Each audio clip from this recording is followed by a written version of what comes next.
क्या महादेव ने प्रकट होकर दिया है अशुभ संकेत? क्या अब धरती पर शुरू होगा जल प्रलय? क्या तीसरे विश्व युद्ध का आरंभ हो गया है? भारत विश्व गुरु के नाम से कब जाना जाएगा? कलयुग के पहले युग में धर्म की स्थापना कैसे हुआ था? जानेंगे सभी सवालों के जवाब आज के वीडियो में। GLI टिप्स में आपका स्वागत है। मैं हूं आपकी दोस्त पूजा। दोस्तों, आज तक आपने कलयुग के बारे में बहुत सी बातें सुनी होगी, परंतु आज हम कलयुग को लेकर ऐसी भविष्यवाणी बताने वाले हैं जो आज तक आपको किसी ने भी नहीं बताया होगा। आज हम हिंदू धार्मिक ग्रंथों में की गई कुछ ऐसी भविष्यवाणियों के बारे में बताने जा रहे हैं जो कि वर्तमान में सच हो रहा है।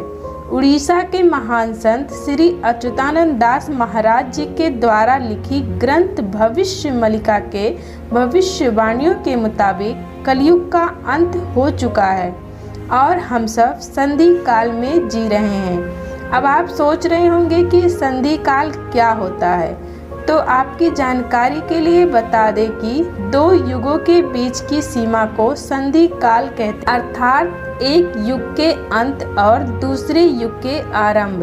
शास्त्रों के माने तो इसे महाविनाशकारी काल कहते हैं। यह पूरे युगों में से सबसे कठिन समय होता है। इस काल में स्वयं माँ काली अपना प्रचंड रूप धारण करके पृथ्वी पर हाहाकार मचाना शुरू कर देती हैं। देवों के देव महादेव स्वयं तांडव करना शुरू कर देते हैं। इस काल के दौरान भूकंप, जल प्रलय आदि चीजों से पृथ्वी भूकंपित हो उठती है। हर घर में मौत का तांडव शुरू हो जाता है। दोस्तों, आपको बता दें कि यह सारी घटनाएं पहले युग में भी घटित हो चुकी है।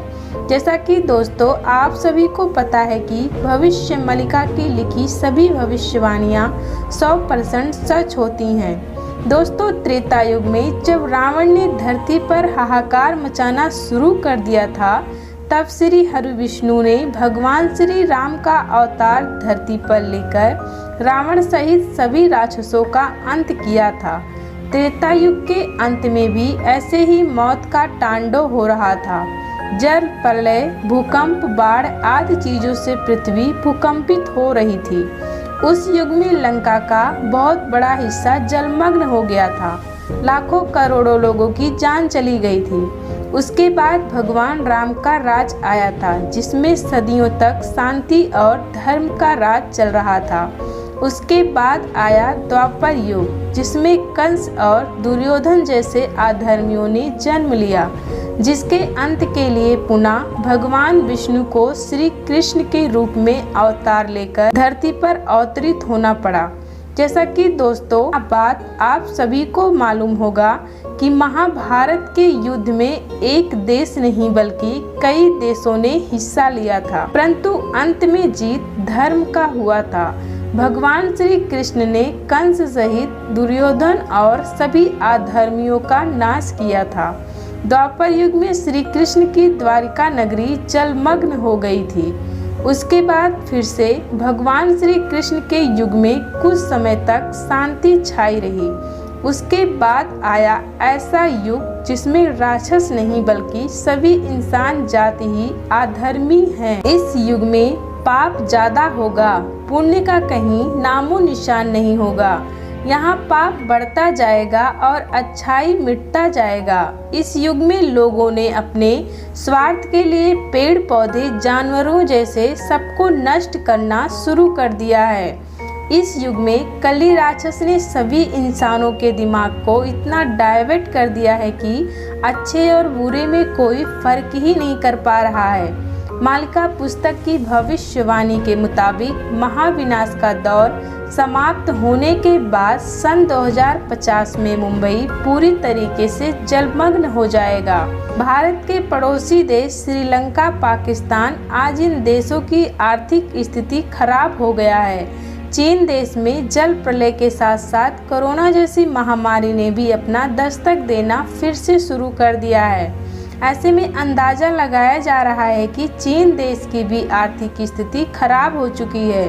दुनिया में 25% गेहूं की उपज यूरोप और एशिया देश मिलकर करते हैं, परंतु आज उन देशों में ऐसी स्थिति खड़ी हो गई है कि वहां पर लोग भूखे मर रहे हैं। कैसे लगातार वहां युद्ध की स्थिति बढ़ती चली जा रही है।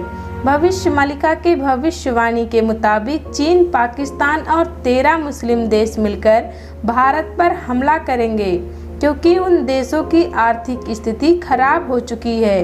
उनका मेन मकसद भारत के खजानों को लूटकर अपनी आर्थिक स्थिति को सुधारने का होगा। आपकी जानकारी के लिए बता दें कि कलयुग का यह युद्ध महाभारत के युद्ध से भी ज्यादा भयानक होगा। जिस प्रकार धरती से पेड़ों की कटाई बहुत तेजी से हो रही है, उस प्रकार पूरा वायुमंडल दूषित हो जा रहा है, जिसके कारण सूर्य की रोशनी धरती पर आती है परंतु वापस नहीं जा पाती। इसका प्रमाण तो आप सभी देख रहे हैं कि किस कदर गर्मी ने अपना प्रचंड रूप दिखाना शुरू कर दिया है। दोस्तों, अभी हाल ही में सरकार ने अग्निपथ नियम लागू किया है। इस अग्निपथ से देश के सभी युवा आक्रोश में आ गए हैं, क्योंकि वह कली राक्षस के प्रकोप में फंस चुके हैं। इसलिए उन्हें इस अग्निपथ नियम का कोई भी मतलब समझ में नहीं आ रहा है। अभी देश में जो हालात चल रहा है वह आगे चलकर महाविनाश का रूप धारण करने वाला है, इसलिए इसमें बहुत से सैनिकों की जरूरत पड़ सकती है। तभी सरकार ने अग्निपथ नियम को पूरे देश में लागू किया है, ताकि सभी युवा मिलकर भारत के इस महाविनाशकारी युद्ध में साथ दे सकें। जिस प्रकार से भारत के सभी तीर्थ स्थलों से अशुभ संकेत देखने को मिल रहा है, उससे तो अंदाजा लगाया जा सकता है कि भारत का भविष्य खतरे में है। अभी हाल ही में भगवान शिव ने प्रकट होकर यह संकेत दिया है कि अब महाविनाश का दौर शुरू होने वाला है। अब भगवान कल की दुनिया के सामने प्रकट होने वाले हैं। अभी तक केवल मंदिरों से अशुभ संकेत मिल रहे थे, अब तो स्वयं महादेव भी प्रकट हो चुके हैं। अब मिला है भगवान कल्कि के प्रकट होने का सबसे बड़ा सबूत। अब वह समय दूर नहीं जब भारत पर होगा आतंकी हमला। हमारा मकसद आपको डराना नहीं बल्कि आने वाले संकटों से सचेत करना है। दोस्तों, आपको डरने की आवश्यकता नहीं है, क्योंकि जो मन के सच्चा है वह भगवान उसकी हमेशा मदद करते हैं।